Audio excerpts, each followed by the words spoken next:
ప్రభుత్వ శాఖల నుంచి అన్ని అనుమతులతో ఇంటి నిర్మాణాలు చేపడుతున్నామని కూల్చివేస్తామంటూ మున్సిపల్ అధికారులు నోటీసులు జారీ చేశారని మేడ్చల్ జిల్లా పీర్జాదిగూడ నగరపాలక సంస్థ పరిధిలోని సాయి ఐశ్వర్య కాలనీ వాసులు వాపోయారు. సర్వే నెంబర్ 1లో పైసా జమ చేసి ఇంటి స్థలాలు కొనుగోలు చేశామని, హెచ్ఎండిఏ నుంచి ఎల్ఆర్ఎస్ పొంది ఇంటి నిర్మాణం కోసం అనుమతి పొందామని చెప్పారు. రెవెన్యూ విభాగం వారు ఎన్ఓసి ఇచ్చారని పేర్కొన్నారు. సీలింగ్ భూమి అంటూ నిర్మాణాలను కూల్చేస్తామని అధికారులు నోటీసులు జారీ చేశారని వారు ఆవేదన వ్యక్తం చేశారు. పీర్జాదిగూడలో కాంగ్రెస్, బీఆర్ఎస్ కార్పొరేటర్ల మధ్య కొనసాగుతున్న వర్గపోరు కారణంగా తమను కాంగ్రెస్ నాయకులు ఇబ్బందులకు గురి చేస్తున్నారని బాధితులు వాపోయారు. మన ప్రభుత్వం చేంజ్ అయినప్పటికీ ఇక్కడ లోకల్ లీడర్లు మొత్తం మమ్మల్ని వచ్చి భయభ్రాంతులకు గురి చేస్తున్నారు.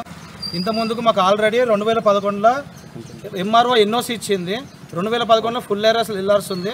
2022, 2023లో బీఆర్ఎస్ ప్రభుత్వం ఉన్నప్పుడు మాకు అందరికీ పర్మిషన్ ఇచ్చి రిజిస్ట్రేషన్ చేసింది. ఈ పక్కా పట్టభూములు ఇప్పుడు లోకల్కి వచ్చిన కొత్త కాంగ్రెస్ లీడర్లు వచ్చి ఇవంతా సీలింగ్ భూమి అని చెప్పేసి రోజు వచ్చి ఇక్కడ ఇష్యూ క్రియేట్ చేస్తున్నారు. ఎంఆర్ఓకి, ఆర్డీఓకి వాళ్ళకి ఒత్తిడి పెట్టి ఇక్కడ వస్తే మాకు సైట్లన్నీ ఆపేసినారు.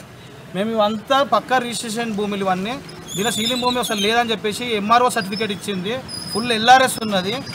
2022లో రిజిస్ట్రేషన్ అయినది, 2022లో పర్మిషన్లు వచ్చినాయి, 2023లో రిజిస్ట్రేషన్ అయినాయి, 2023లో పర్మిషన్ వచ్చింది.